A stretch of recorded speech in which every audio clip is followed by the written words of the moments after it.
Hi y'all, welcome to another one. Today we have another installment of our informational and historical videos. Today's topic is the number of trapped beavers in North America over the centuries. The fur trade was a huge part of the early economy of North America, and beaver pelts were king. Beaver pelts were used as a basis for trade between Europeans and native peoples. Many trade goods and other furs had a trade price in made beaver. The historical prices of beaver were dependent on the number of beaver pelts trapped and in turn the number of beaver pelts in warehouses. Eventually, in the late 1800s, beavers were all but eradicated from North America, but were able to make a comeback in the 1900s. This video will put forward the number of beavers trapped from the 1600s through the 1900s. In the 1600s, the French had one of the biggest fur economies. In the early 1600s, the French beaver trade averaged less than 20,000 pelts per year, but by the 1670s, when the English began to be active in the fur trade, the French trade had risen to about 50,000 pelts per year. In the 1680s, the French were involved in a series of clashes with the Iroquois, which seriously disrupted the flow of furs from the western trading posts. But in 1689, a large group of voyagers successfully brought a large supply of furs to Montreal from Michilimackinac in the southern end of the Upper Peninsula of Michigan. This act ended a 2-year interruption in trade. Escalation of the war in the 1690s meant that military escorts were sent by the French to protect the fur trading convoys, and the fur trade flourished. The extremely large trade of the 1690s resulted in an excess of beaver pelts on the market, and the warehouses were full. As a result, in 1697, the French court ordered that most fur trade posts be closed, no more trade licenses be issued, and the price of beaver pelts be reduced in order to clear the inventory of the warehouses. These restrictions were largely ignored. Once again, the fur trade prospered, and many pelts were smuggled to Albany, where the English merchants offered higher prices and superior trade goods. The French restrictions were lifted in 1713, and by 1714 the excess of beaver pelts was gone, as the remaining pelts in the storehouses had been destroyed by rats. Peak decades for the French trade were the 1690s and early 1700s, when average harvests of 145,000 and 181,000 pelts respectively were recorded. The number of pelts traded by the French dropped to an average of 73,000 pelts in the 1710s, and the average of 78,000 pelts in the 1720s. During this period, the French were at war with the English, and with the Fox tribe from the area west of Lake St. Clair, which seriously disrupted trade in the upper Great Lakes from 1712 to 1716. During the 1720s and 1730s, the French built and operated a series of trading posts, the Postes du Nord, in the uncharted areas of the Hudson Bay Company's posts of York Factory and Fort Albany.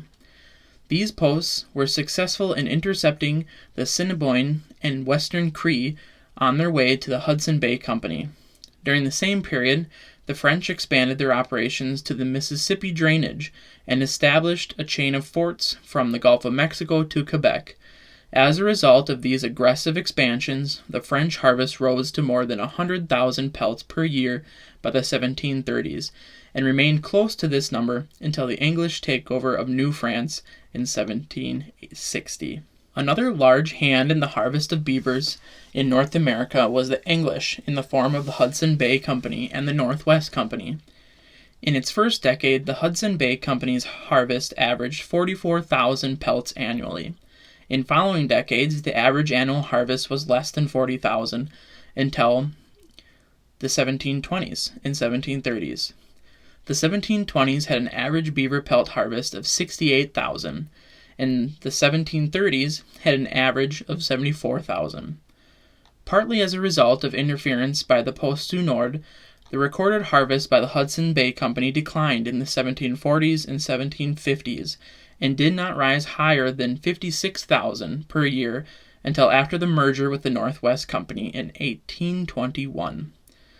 Peak harvests occurred in the 1860s and 1870s, when averages of approximately 131,000 and 143,000 pelts per year respectively were recorded. During the years of its existence, the Northwest Company's harvest of beavers was much greater than that of the Hudson Bay Company. In the 1780s, the harvested beavers were 128,000, and in the 1790s, 142,000 beavers were harvested. And in the 1800s, 120,000 beavers were harvested. The Northwest Company average pelts per year was 3 to 4 times greater than the size of the Hudson Bay Company's harvest. The Dutch also had a part in the trapping of North America. Harvests of beaver pelts recorded by the Dutch and later by the English at Albany from the 1620s to the 1690s were generally less than 20,000 per year. Although the peak decade of the 1650s had an average harvest of 25,000, those numbers were fairly normal for the early 1600s, but there are reports that contradict. Based on a correspondence of Dutch traders at Albany, there were reports of receiving about 1 million pounds of beaver pelts per year from the Iroquois. Such a huge harvest is highly unlikely, given the number of male Iroquois available to hunt or trap and the amount of area in which they hunted. Even if the Iroquois obtained all their pelts by raiding other tribes, it is highly unlikely that they could have transported that many pelts by canoe to Albany. In addition, the present-day harvest for all of North America has rarely exceeded 1 million beavers per year, suggesting that the huge harvest claimed by some Dutch traders were probably false. A few other companies also played a small part in the North American beaver harvest. Harvests recorded for other companies that operated within the boundaries of the present-day U.S. were generally low until the 1760s. For example, the Plymouth and Virginia companies traded fewer than 5,000 beaver pelts per year in the 1620s and 1630s. By the 1760s, various American independents operated in the territory west of the Mississippi River, and by the 1790s, the Spanish were aggressively trading in the upper Missouri Territory in an attempt to combat expansion by the Hudson Bay Company, the Nor'westers, and the Americans. Recorded harvests by the American and Spanish companies reached an annual average of 121,000 pelts in the 1780s and 138,000 in the 1790s. Data is incomplete for many areas of the Southwest, where the American mountain men trapped, so recorded harvests in the 1820s and 1860s probably underestimate the actual harvest. The beaver harvest in the 1900s was not facilitated by specific governments, but more in the efforts of individuals. Overall, the early 20th century harvest of beavers declined slightly from about 128,000 pelts per year in the 1920s to less than 110,000 per year in the 1930s. This decline in the harvest may represent a true decline in the size of harvestable populations, because beavers had been almost exterminated over much of their Canadian and U.S. ranges by 1900. The average annual harvest of beavers then increased to the 1980s harvest of nearly 670,000 per year. This figure probably is due to an increase in the numbers of harvestable animals.